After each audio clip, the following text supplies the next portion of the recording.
I am Heather Williams, 36 years old with a life that once sparkled like champagne at New Year's.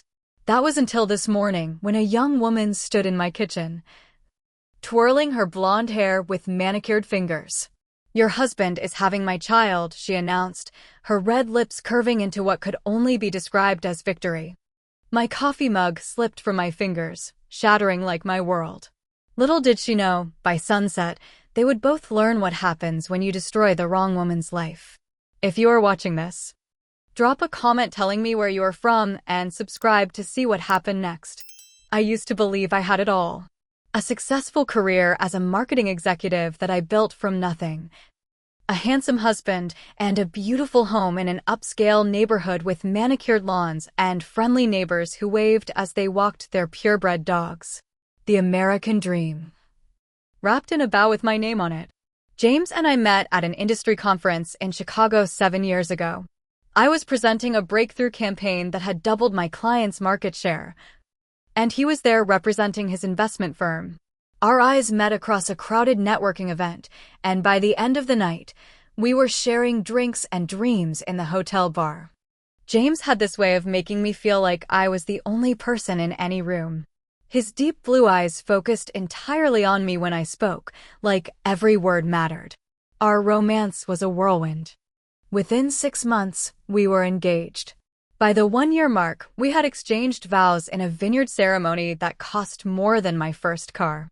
My parents thought it was too fast, but when you know, you know. At least, that is what I told myself. We bought our colonial house shortly after. For bedrooms, 3.5 bathrooms, hardwood floors throughout, and a kitchen that belonged in a magazine. James insisted on the extra bedrooms for the children we planned to have. But as his career took off, the timing never seemed right. I postponed my dreams of motherhood year after year to support his climb up the corporate ladder. His success would be our success, he promised. When James was promoted to CFO 3 months ago, we celebrated with champagne and talks of finally starting that family. That same week, he mentioned his new secretary, Amber. "Smart girl, fresh out of business school," he said casually. Eager to learn the ropes. I was happy for him, having competent support in his new role with greater responsibilities. The changes were subtle at first. A late night here. A weekend emergency there. A new cologne I didn't purchase replacing his usual scent. The sudden interest in fitness that had him joining a gym after 10 years of claiming he hated exercise. The way his phone would turn face down whenever I entered a room. "You are working too hard," he would say when I asked questions. "Your imagination is running wild because you are stressed." And I believed him because the alternative was too painful to consider. Our 7th anniversary last month seemed to put my fears to rest. James surprised me with a diamond bracelet and dinner at the restaurant where we had our first date. He toasted to 7 more wonderful years and held my hand across the table. For a few blissful hours, I felt like we were those same love-struck people who had met at that conference. But the connection was temporary. In our bedroom, things had cooled significantly. My attempts to rekindle our intimate life were met with excuses. Too tired. Early meeting. Stress headache. The space between us in our king-sized bed grew wider each night, until it felt like we were sleeping in different time zones. At the company holiday party 2 weeks ago, my friend Diane pulled me aside. "James seems quite friendly with his new assistant," she said carefully. I watched from across the room as he laughed at something Amber said, his hand lingering on her lower back for a moment too long. "They work closely together," I defended, the words sounding hollow even to my own ears. "He is just being polite." I redoubled my efforts to be the perfect wife. I cooked his favorite meals, sent supportive texts during his workday, suggested a second honeymoon to Hawaii to reconnect. James seemed receptive, even excited about the trip. We spent an evening browsing resorts online, his arm around my shoulder like old times. Last night, I prepared a special dinner. Filet mignon, truffle mashed potatoes, asparagus with hollandaise sauce. All his favorites.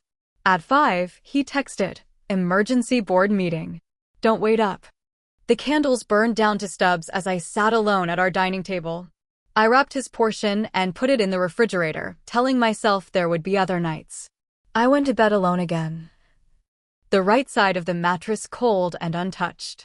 Despite everything, I still reached over in the middle of the night, seeking his warmth. My hand found only empty sheets. This morning, I woke up and followed my usual routine. I made his favorite breakfast even though a text already waited on my phone. Early strategy meeting with the executive team. See you tonight. I scrambled eggs, fried bacon to his preferred crispness, and brewed the dark roast coffee he loved. Old habits, even when the person they are designed for isn't there to appreciate them. Tuesday morning dawned bright and clear, sunlight streaming through the kitchen windows as I moved through my routine on autopilot. The house was quiet except for the sizzle of bacon and the occasional ping of my phone as work emails arrived. James's absence at the breakfast table had become so normal that I no longer set his place. His food would go into a container for later, another meal he would probably never eat. The doorbell rang at exactly 8:30.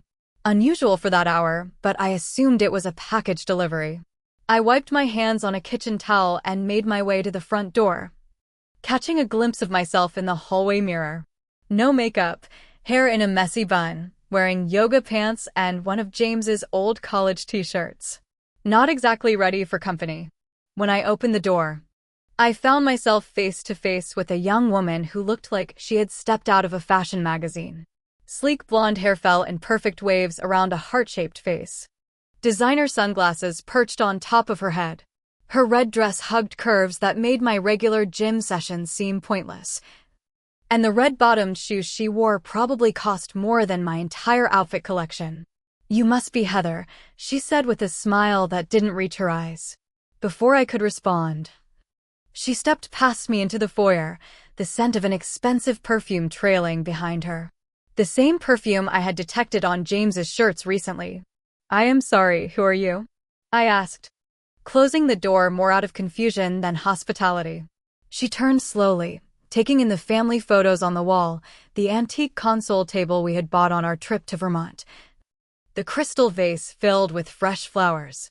"I am Amber," she said finally, "James's secretary. Though we both know I am much more than that." My stomach dropped as I followed her into my own kitchen, where she casually leaned against the counter I had wiped clean that morning. She picked up an apple from the fruit bowl, examining it before taking a deliberate bite. "Nice place," she commented, chewing slowly. "Bit suburban for my taste, but James always said you were the traditional type." "What are you doing in my house?" I managed to ask, my voice steadier than I expected. Amber placed the half-eaten apple on the counter and reached for her designer handbag. "I thought it was time we had a chat, woman to woman. James isn't very good at difficult conversations."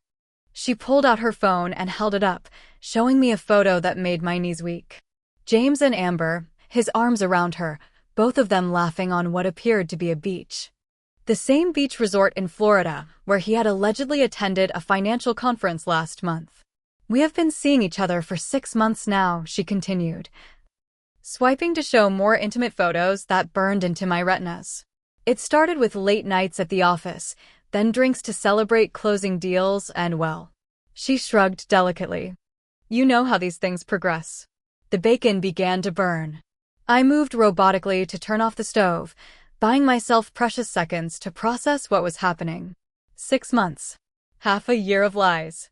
The timeline meant their affair had started before his promotion, before she officially became his secretary. "Why are you here?" I asked again, gripping the edge of the counter to stay upright. Amber's expression shifted to something resembling practiced sympathy. "I am pregnant," she announced, placing a protective hand over her flat stomach. 12 weeks along. "Your husband is the father." The coffee mug in my hand slipped and shattered on the tile floor. Neither of us moved to clean it up. "That is impossible," I whispered, though I knew it wasn't. James and I had been trying for a baby for years before the attempts tapered off along with our intimacy. The irony was a knife twist. "I have the prenatal records if you would like to see them," Amber offered, pulling out more documents from her seemingly bottomless bag. "James has known for 2 weeks. He promised he would tell you, but..." She sighed dramatically. "Men always take the coward's way out." She laid out text message screenshots on my counter, like playing cards in a losing hand. Messages from my husband to her, talking about their future together. Complaints about his cold, career-obsessed wife who wouldn't understand what real passion feels like.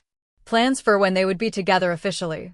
He books us the executive suite at the Madison Hotel every Wednesday, she continued, her voice taking on a dreamy quality.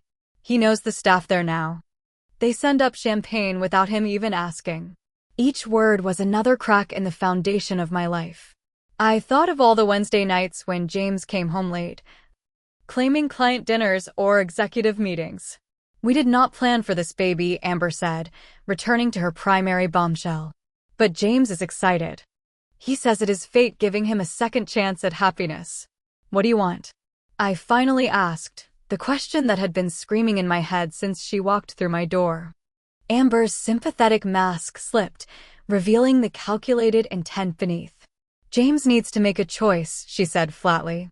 Either he leaves you and we become a proper family, or I go to the board with evidence of our relationship. The company has strict policies about executives dating subordinates. She examined her manicure casually. His career would be ruined. She gathered her things and walked toward the door, turning back with one final twist of the knife. He bought me this dress last week, she said, smoothing the fabric over her hips. Said red was my color. Do you know what else he bought me? She held up her left hand, where a diamond sparkled. Not an engagement ring, but a promise. He has excellent taste, doesn't he? As she reached for the doorknob, she looked back at me with cold certainty. When the divorce happens, and it will, I know the state has equitable distribution laws. Half of everything will be his to share with his new family. Her hand moved to her stomach again in a possessive gesture. We will need a bigger place than this anyway. The door closed behind her with a soft click that sounded like the period at the end of my marriage. I sank down at the kitchen table, surrounded by the breakfast I had made for a husband who was building a life with someone else. The shattered pieces of my coffee mug lay scattered around my feet, a too perfect metaphor for what had just happened to my life. For the first hour after Amber left, I sat motionless at the kitchen table. The broken mug remained on the floor, coffee seeping into the grout between tiles. The bacon had gone cold, the eggs congealed on the plate. The mess seemed unimportant compared to the devastation of my life. My body moved before my mind caught up. I grabbed my phone and called James. Straight to voicemail. I texted, "We need to talk. Now." No response. I called his office line and was told by the receptionist that Mr. Williams was in meetings all day and could not be disturbed. I wondered if she was in on it too. How many people knew about my husband's affair before I did? The numbness gave way to a pain so intense I could barely breathe. I climbed the stairs to our bedroom, where evidence of our shared life surrounded me. Wedding photos on the dresser, his cologne on the vanity, the dent in his pillow where he had slept 2 nights ago before the emergency board meeting took him away again. I sank onto the bed and finally allowed the tears to come. They burned hot tracks down my face as I clutched his pillow, inhaling the scent of the man I thought I knew. 7 years of marriage. 7 years of supporting his dreams while putting mine on hold. 7 years of trust, shattered by a 23-year-old with red lipstick and no conscience. As I cried, something hardened inside me. The sadness began to crystallize into anger. I sat up, wiping my face roughly with the back of my hand. If Amber had evidence of their affair, there must be more that she didn't show me. James was not just a liar but a careless one. I started in his home office, methodically going through drawers and cabinets. In the back of his desk, underneath tax documents, I found hotel receipts from the Madison Hotel. Not just Wednesdays, but occasional weekends when he claimed to be on business trips. Some dated back 8 months, earlier than the 6 months Amber had claimed. The closet yielded credit card statements he had never filed with our joint financial records. Charges for jewelry stores, high-end restaurants I had never been to, and weekend getaways disguised as business expenses. A pattern of deceit laid out in black and white. The final discovery came when I checked his golf bag in the garage. Hidden in a side pocket was a second phone. The lock screen was a photo of Amber. My hands trembled as I tried to guess the passcode. Our anniversary date failed. His birthday failed. On a hunch, I tried Amber's name as numbers. The phone unlocked. Messages confirmed a relationship timeline even longer than the receipts suggested. Photos showed them together in places James had sworn he went alone. There was even a thread discussing me, with James complaining about my focus on my career and how refreshing it was to be with someone who put him first. Most damning was a photo from 3 months ago at the beach resort in Cancun, where James claimed to be attending a financial conference. They were toasting with champagne, the caption reading, "To new beginnings." The phone rang in my hand, startling me. The screen showed Lisa calling, our mutual friend Lisa, who had organized our last dinner party. I answered without thinking. "James?" Lisa's voice came through. "Are you still meeting us for lunch? The reservation is for noon." "It is Heather," I said, my voice hollow. I found James's other phone. Silence stretched across the line. Then, "Oh God. Heather, I am so sorry." "You knew," I stated flatly. Not a question. Lisa's hesitation told me everything. "We suspected," she finally admitted. "At the company Christmas party, he was so obvious. Doug wanted to say something to you, but I said we shouldn't interfere." "Who else knows?" I demanded. "Heather." "Who else?" My voice rose sharply. "Most of your friends have noticed something," she confessed. "The way he looks at her. The way he has been distant with you. People talk." The betrayal expanded beyond James and Amber to encompass our entire social circle. People who had dined in my home, accepted my hospitality, all while watching my marriage disintegrate and saying nothing. "I have to go," I said, hanging up before she could respond. I cycled through stages of grief in rapid succession. Denial came first. Perhaps this was all a misunderstanding. Perhaps the baby wasn't his. Perhaps we could work through this with counseling. Anger followed quickly. I pulled photo albums from shelves and hurled them across the room. I grabbed the expensive watch I had given James for our anniversary and smashed it against the wall. I tore his clothes from hangers and threw them onto the floor of our walk-in closet. Then came bargaining. If I had been more attentive, if I had not focused so much on my career, if I had pushed harder for the family he claimed to want, if I had noticed the signs earlier. The weight of imagined responsibility crushed me until I could barely stand. Depression hit like a physical blow.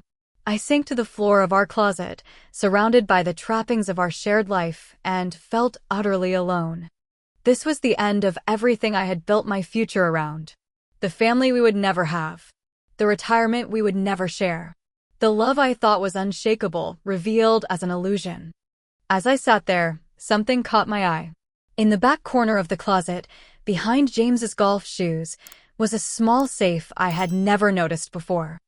Not our regular document safe that held birth certificates and passports, but a personal one. Another secret. I tried the combination that opened our shared safe. Nothing. His birthday. Nothing.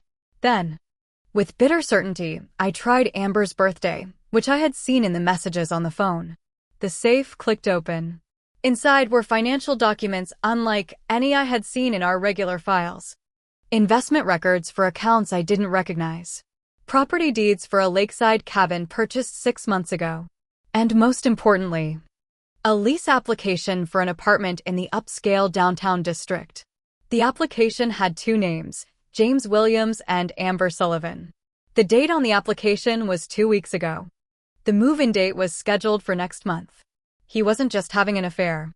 He was planning his exit, methodically and carefully. While I made his breakfast and washed his clothes and waited for him to come home, something shifted inside me as I stared at the evidence of his calculated betrayal. The despair began to recede, replaced by a cold, clear determination. James had not just broken my heart. He had underestimated me, and that would prove to be his biggest mistake. I allowed myself exactly 1 hour to fall apart. 60 minutes of tears and rage and grief. Then I splashed cold water on my face, looked at my puffy eyes in the mirror, and made a decision. I would not be the victim in this story. Not when I had the power to write a different ending. My first call was to Samantha Reynolds, my college roommate who had become one of the top divorce attorneys in the state. We had stayed in touch over the years, meeting for lunch every few months to catch up. She answered on the second ring. "Heather, this is a surprise. How are you? I need your professional services," I said, my voice steadier than I expected. "James is having an affair with his secretary. She is pregnant, and they are planning a life together. I just found out this morning." There was a beat of silence before Samantha's voice changed from friendly to fiercely confident. "I am so sorry. Are you somewhere safe? Do you need me to come to you? I am at home. And yes, I would appreciate that. Bring whatever paperwork we might need." While waiting for Samantha, I began methodically documenting everything. I photographed the hotel receipts, the credit card statements, the messages on the secret phone. I forwarded relevant emails to my personal account and downloaded them to a secure cloud drive. I made copies of the lease application and the property deeds. Samantha arrived within the hour. Professional in a tailored suit, but with compassion in her eyes as she hugged me briefly before setting her briefcase on the kitchen table. "First things first," she said. "Let us talk about your prenuptial agreement." James and I had signed a prenup at his insistence before the wedding. At the time, he had more assets than I did, and I had not objected. Samantha reviewed the document carefully, her expression shifting from concern to something close to satisfaction. "There is an infidelity clause," she pointed out, highlighting a section with her finger. "If either party commits adultery, the financial protections in this agreement are voided. The injured party may claim additional compensation beyond standard equitable distribution." A small victory, but I would take it. "What else do I need to know?" "Document everything," Samantha advised. "The more evidence we have, the stronger our position. And given what you have told me about potential hidden assets, we need to act quickly before he can move or conceal funds." While Samantha made calls to get emergency court orders to freeze accounts, I remembered something important. During my last marketing campaign for a financial services client, I had worked closely with a forensic accountant named Michael Grant. He specialized in tracking hidden assets in high-profile divorces and fraud cases. I called Michael and explained the situation in clinical terms, as if discussing a case study rather than my own imploding life. He agreed to look into James's finances immediately.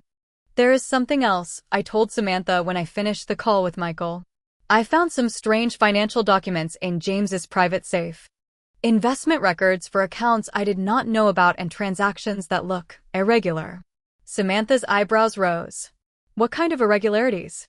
I showed her the documents, pointing out discrepancies in dates and amounts.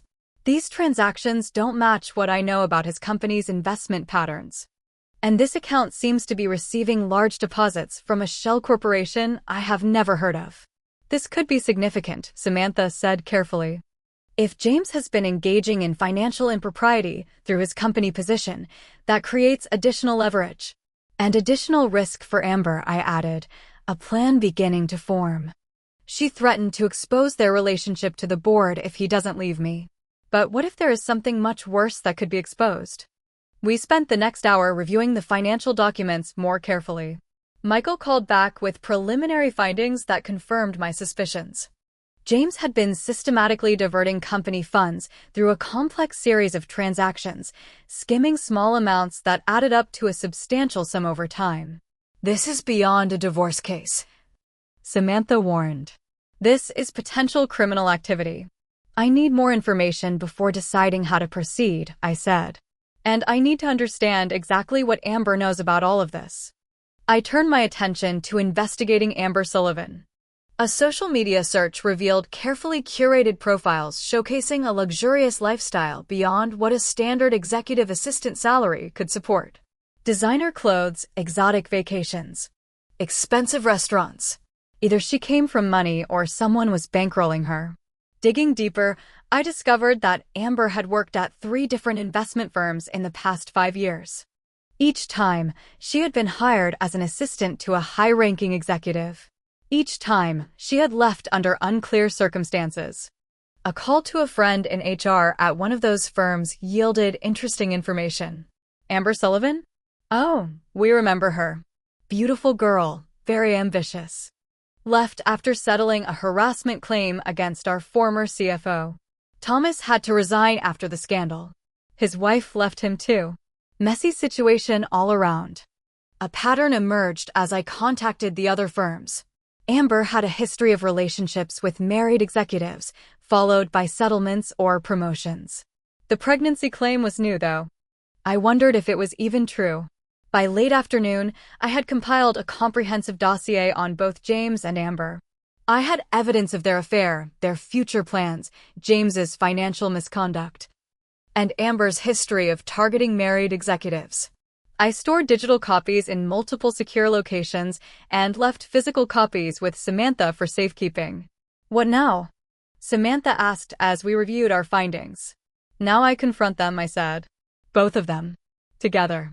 Samantha looked concerned. Is that wise? James could become defensive or even hostile when cornered. I shook my head. I know James. His greatest fear is public embarrassment. He won't make a scene if there is any chance of containing the situation. I sent 2 carefully worded text messages. To James, we need to talk tonight about our future. Dinner at 7. Important we speak face to face. To Amber, from James's secret phone, Heather knows everything. Meet me at the house at 7:30 to help explain. We will handle this together. Then I went upstairs to prepare. I chose my outfit carefully. A sleek black dress that projected confidence rather than victimhood. I applied makeup to cover the evidence of tears. I styled my hair the way James had always preferred it. Not for him, but for my own psychological armor. As I waited for evening to arrive, I reviewed the documents one final time, organizing them for maximum impact. The hotel receipts first, then the text messages, followed by the apartment lease, and finally the financial irregularities. A methodical dismantling of the life James thought he had built so carefully. By sunset, I was ready. The table was set for 2, candles lit, James's favorite meal prepared. Not out of love or habit, but as the setting for the final act of our marriage. The chess pieces were in position. Now it was time to play the game that James and Amber had unwittingly started, but that I intended to finish. At exactly 6:55 p.m., I heard James's key in the front door.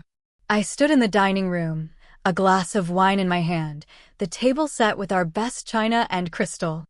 The stage was perfectly arranged for what would happen next. Heather. James called, his voice echoing through the foyer. Something smells amazing. He appeared in the doorway.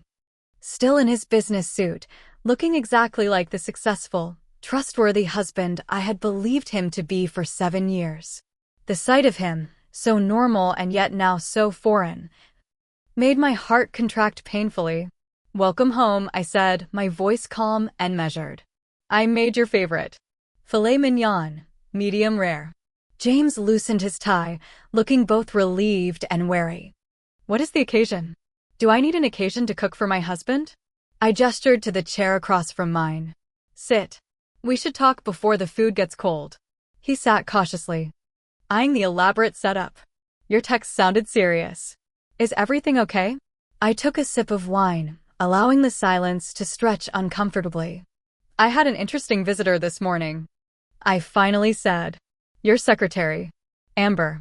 The color drained from James's face so quickly I thought he might faint. What? Why would she come here?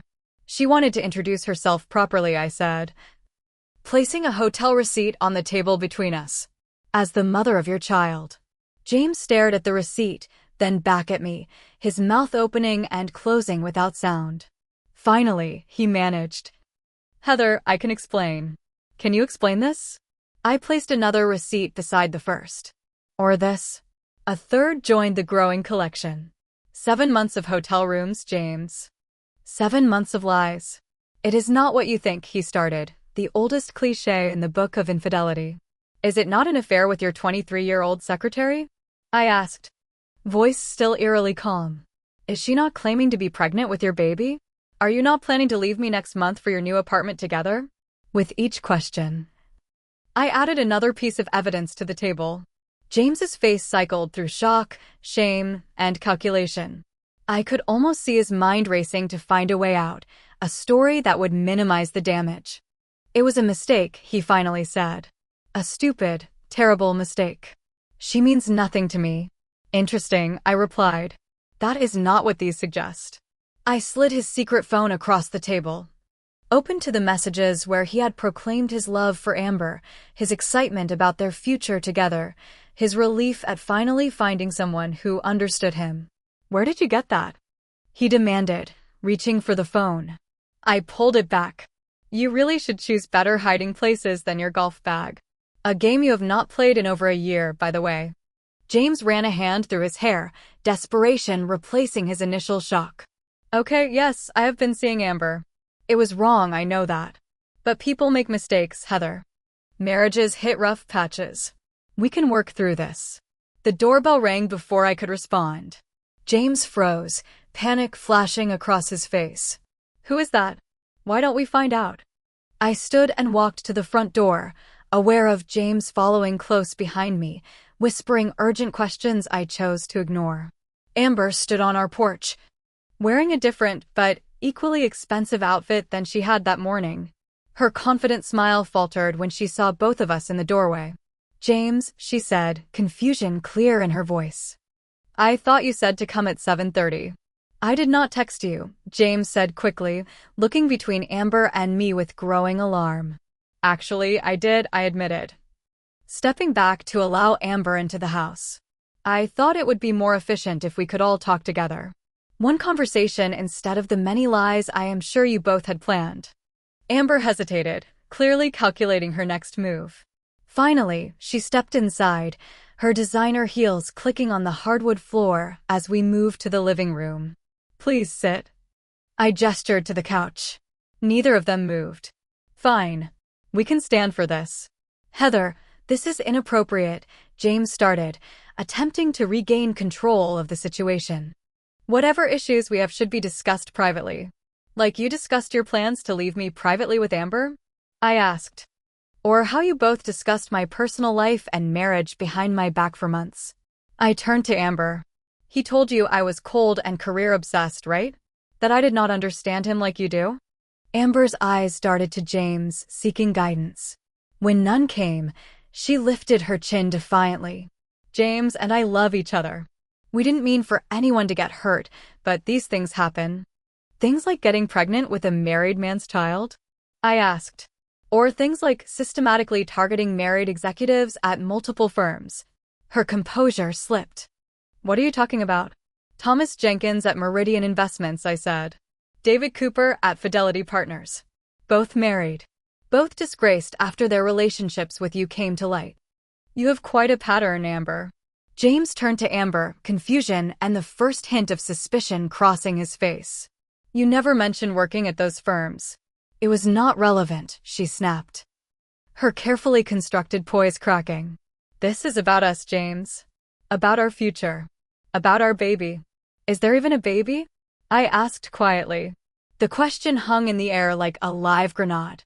James looked at Amber with new uncertainty. Of course there is, she insisted, hand moving protectively to her stomach. I showed you the test, James. I showed you the doctor's note. Both easily fabricated, I pointed out. Just like the story you told me this morning about James being excited about your pregnancy. He looked pretty shocked just now when I mentioned it. James stepped away from Amber, the united front they had maintained beginning to fracture. I found out 2 weeks ago, he said to me. I was trying to figure out how to tell you. While signing a lease for your love nest? I reached for the folder containing the apartment application and held it up. Interesting priorities. Amber moved toward James, attempting to reclaim his attention. Don't let her manipulate you. We talked about this. About starting fresh. About building a life together. I think what you were building was a con, I said, turning to face her directly. You have done this before. Find a wealthy, married executive. Seduce him. Create drama. Extract money or promotions or settlements. James is just your latest target. That is ridiculous, Amber sputtered, but the confidence in her voice had diminished considerably. Is it? I asked. Because I spoke to HR at Meridian today. And Fidelity. Interesting stories they had to share about harassment settlements. James was looking at Amber with growing horror. Is that true? Before she could answer, I added another layer to their crumbling narrative. And then there is the matter of the financial irregularities at Williams Investment Group. That got James's attention instantly. What are you talking about? I removed the financial documents from my folder and placed them on the coffee table. These transactions, James. The ones flowing through Cayman accounts and shell corporations. The ones that coincidentally began around the time you started seeing Amber. Those are confidential company documents. He said hoarsely. You had no right. I had every right, I countered. As your wife, as someone whose name is on joint accounts that could be implicated in your fraud. Amber took another step away from James, her survival instincts clearly kicking in. What fraud? James, what is she talking about? James ignored her. His focus entirely on me and the documents I had laid out. You don't understand the complexity of corporate finance, he said dismissively, but I could see the fear behind his eyes. I understand enough to have shared these with Michael Grant at Financial Forensics, I replied. He found them quite concerning. Concerning enough to warrant a conversation with the SEC, perhaps. The mention of the Securities and Exchange Commission made James physically flinch. You wouldn't dare. I already have, I lied smoothly. The information was sent this afternoon. Just covering my bases, you understand. Amber's eyes widened as she processed the implications. James, what did you do? She demanded, her voice rising. Did you involve me in something illegal? James rounded on her, his composure finally shattering. You don't get to play innocent here. You pursued me. You pushed for the apartment, for the gifts, for everything. Because you promised me a future. Amber shouted back. Not a scandal. Not potential criminal charges. Their unified front had completely dissolved, each now focused on self-preservation. I watched them turn on each other with a detached fascination, like observing specimens in a lab experiment. The board will fire you when they find out, Amber threatened, reaching for her phone. I still have all the evidence of our relationship. The board has a strict policy against executives dating subordinates. James lunged for her phone. Don't you dare. After everything I have given you. Given me? Amber laughed bitterly. What about what I have given you? My time, my youth, my reputation. Your reputation was garbage long before you met me. James spat. Apparently, I am just the latest in your line of married men. I cleared my throat, drawing their attention back to me. Actually, Amber, I have already contacted the board. Both of them froze, turning to stare at me in shock. What did you just say? James whispered. I called Gerald Thompson this afternoon, I said, referring to the chairman of the board and James's longtime mentor. I explained that I had discovered concerning financial discrepancies in some documents you accidentally brought home. As your wife, I felt obligated to bring them to the company's attention. The blood drained from James's face for the second time that evening. You had no right, he repeated. But the words sounded hollow even to his own ears. I had every right, I countered again. As a citizen concerned about potential financial crimes. As a wife betrayed by her husband. As a woman who refuses to be discarded for a younger model with a questionable past. Amber gathered her purse. Clearly preparing to make a swift exit from the sinking ship that was James Williams's life and career. I had no idea about any financial impropriety, she said quickly. I was just his secretary. Just his secretary? I echoed.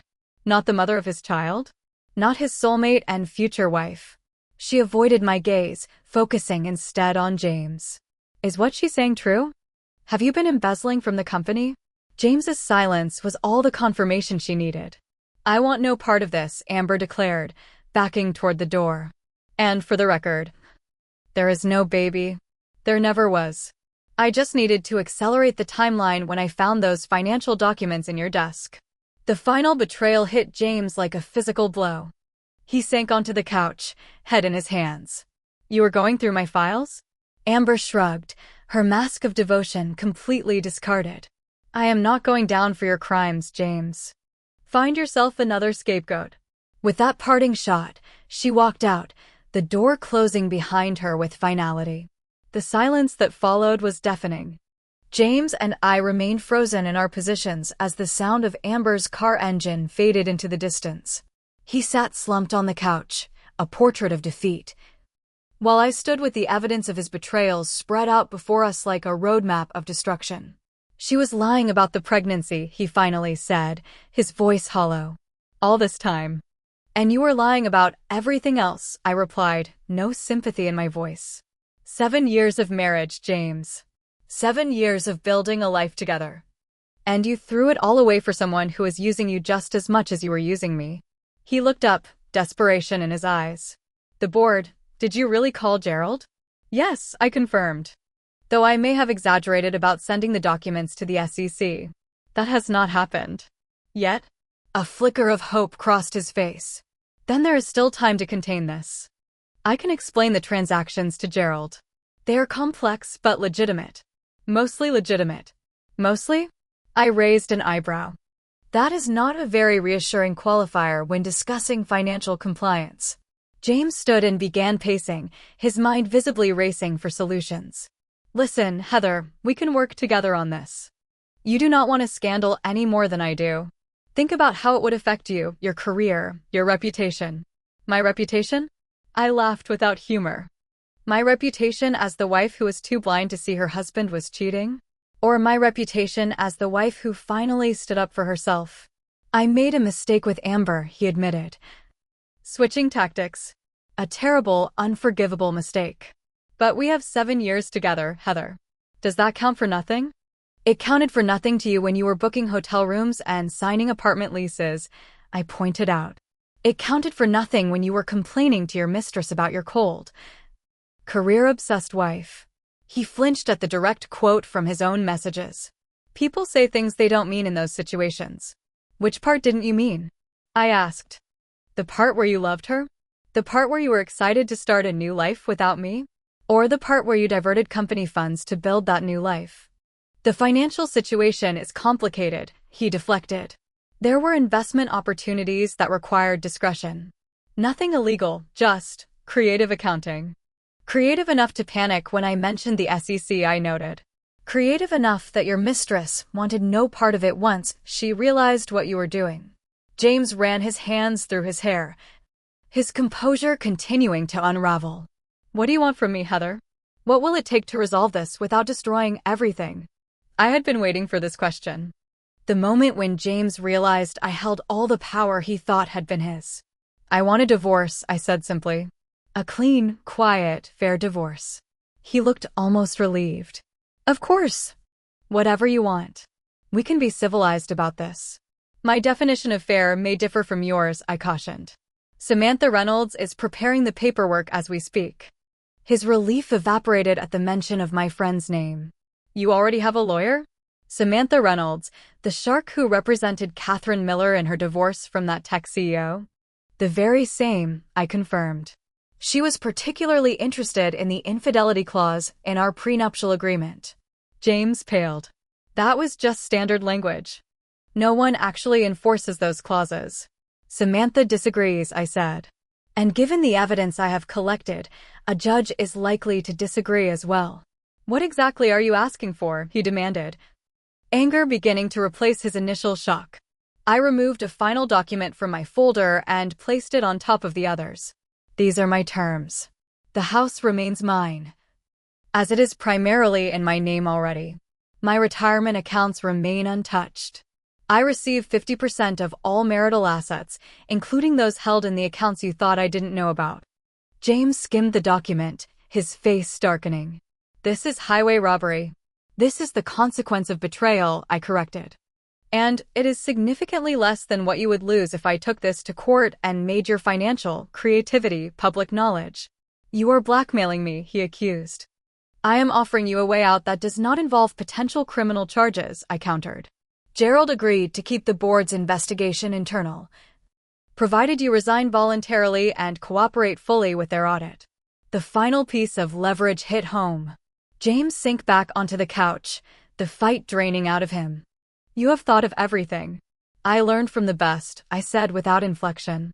You always told me to consider all angles in any negotiation.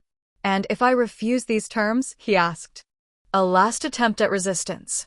In response, I picked up my phone and pulled up the recording app. This entire conversation has been documented, James. As was my morning visit from Amber. As was every piece of evidence I have collected over the past 12 hours. I turned the phone to show him the active recording. Additionally, there are cameras in our home security system that captured Amber's visit and confession about the fake pregnancy. Everything is backed up to secure servers that only my attorney can access. The realization that he was completely cornered settled over James like a physical weight. His shoulders slumped, his expression defeated. "When did you become so calculating?" he asked quietly. "When I had to," I answered. "When the man I trusted with my life and future revealed himself to be a stranger. When I realized that 7 years of love and loyalty meant nothing compared to the excitement of a new conquest." I gathered the documents and returned them to my folder. "The divorce papers will be delivered to your office tomorrow. You have 24 hours to sign them before the evidence goes to the appropriate authorities." "Where am I supposed to go tonight?" he asked, looking around at the home we had shared. "The Madison Hotel seems to be a favorite of yours," I suggested coldly.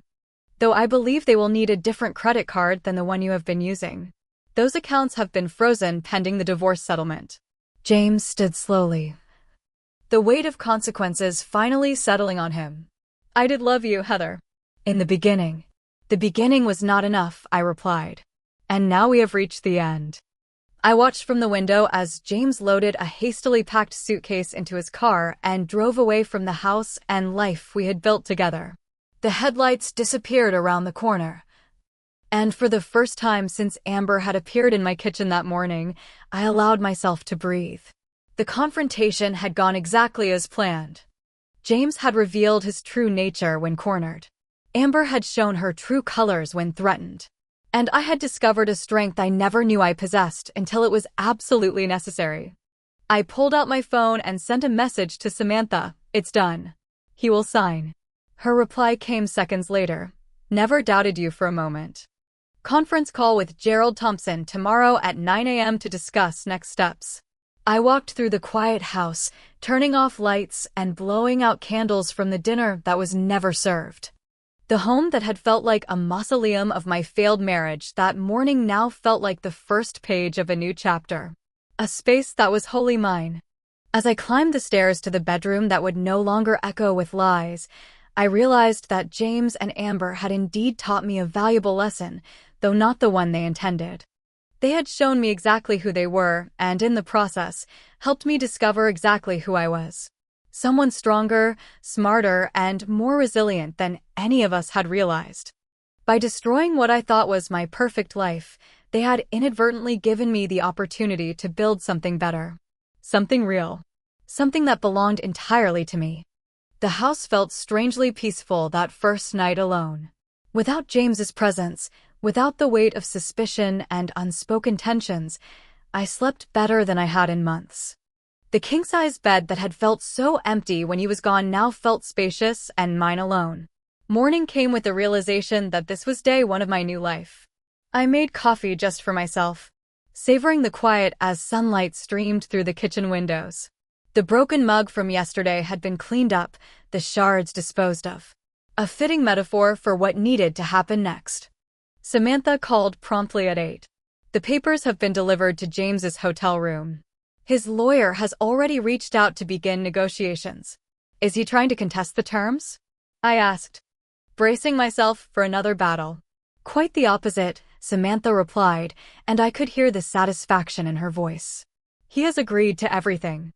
His only request is that we expedite the process and maintain complete confidentiality." Gerald Thompson from the board called next, his tone grave but supportive. "Heather, I cannot thank you enough for bringing these discrepancies to our attention. Our preliminary audit confirms your suspicions. James was engaging in some very questionable practices." "What happens now?" I asked. "We have accepted his resignation, effective immediately," Gerald explained.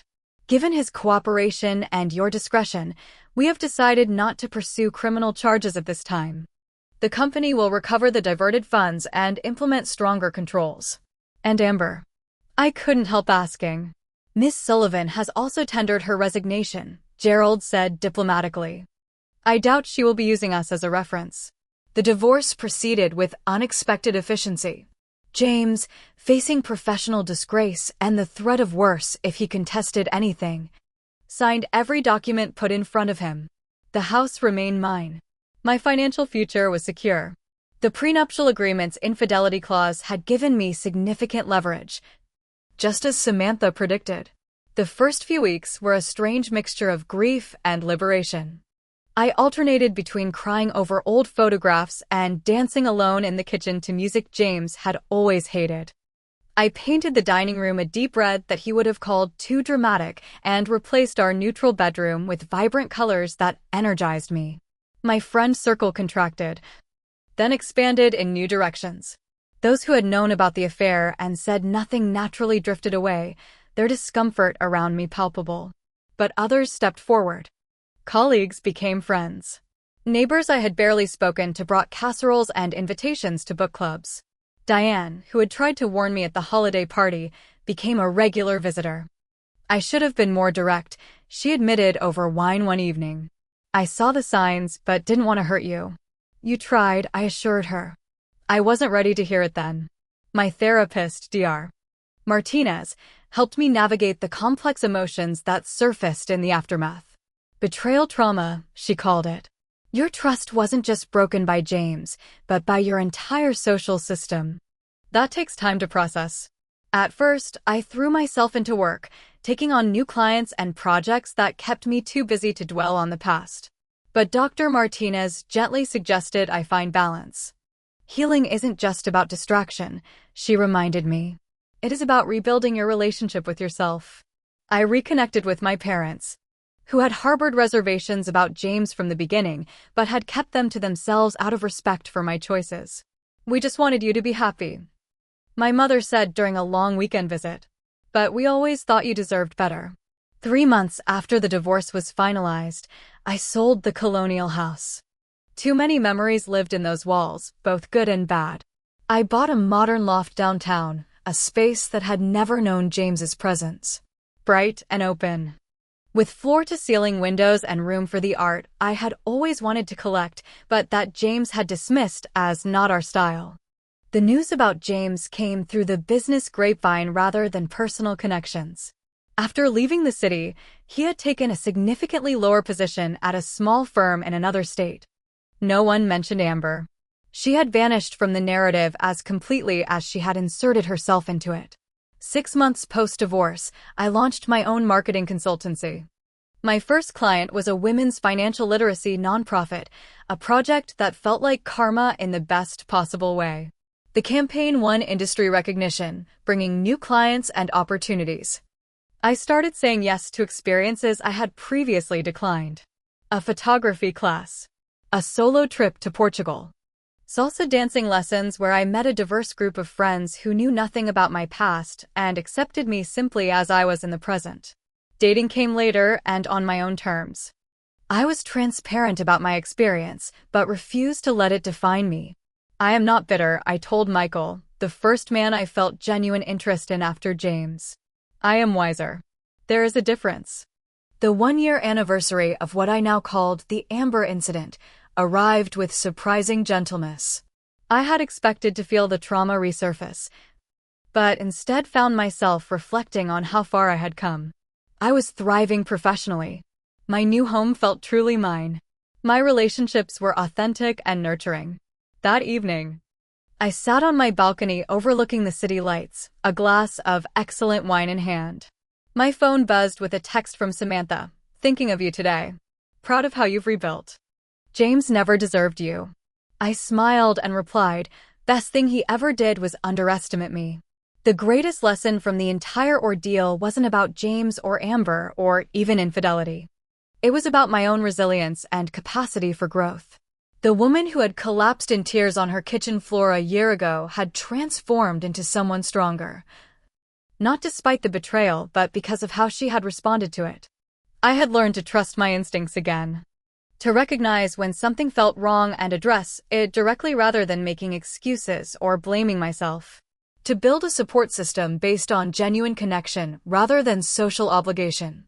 To create boundaries that protected my well-being without closing me off from new experiences. Most importantly, I had learned that happiness wasn't dependent on another person's presence or approval. It came from living authentically and courageously, even when that meant facing painful truths and making difficult changes. As the stars appeared above the city skyline, I made a toast to myself. Not to the past or even to the future, but to this present moment of hard-won peace. To the understanding that life's most devastating blows can become catalysts for its greatest transformations. To the knowledge that sometimes, losing what you thought you wanted makes room for what you truly need. Have you ever experienced a betrayal that ultimately led to unexpected growth? Share your story in the comments below. And if this resonated with you, please like, subscribe, and share with someone who might need to hear that even our darkest moments can lead to new beginnings. Thank you for listening to my journey, and remember, the end of one chapter is always the beginning of another.